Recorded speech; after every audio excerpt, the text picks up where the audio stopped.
আজ সকাল থেকে মেঘলা আকাশ, খবরেও বলেছে নিম্নচাপ উঠেছে, বৃষ্টি হতে পারে। সকাল থেকে দেখছি হাওয়ার বেগ একটু একটু বাড়ছে আর আকাশে মেঘ।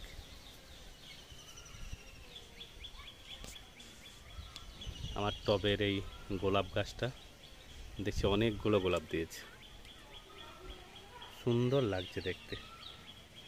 টবের এই গোলাপটি প্রায় 5টা, 1টা 2টো 3টে 4টে 5টা 6টা গোলাপ গাছ, 6টা গোলাপ ফুল হয়েছে। সুন্দর লাগছে দেখতে, গোলাপি রঙের, খুব সেন্টও রয়েছে ফুলটার। এই টবটাতেই আবার একটা রয়েছে সাদা রঙের নয়নতারা। এই গাছটা বেশ ঝাঁকুমুকু হয়েছে, একই টবে হয়েছে, দেখতেও ভালো লাগছে।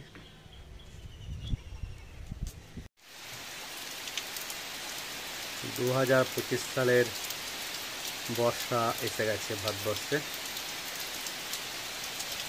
প্রাক বর্ষার বৃষ্টিপাত মৌসুম ভবন জানিয়ে দিয়েছে এবছরকার মতো বর্ষা ঢুকে গেল।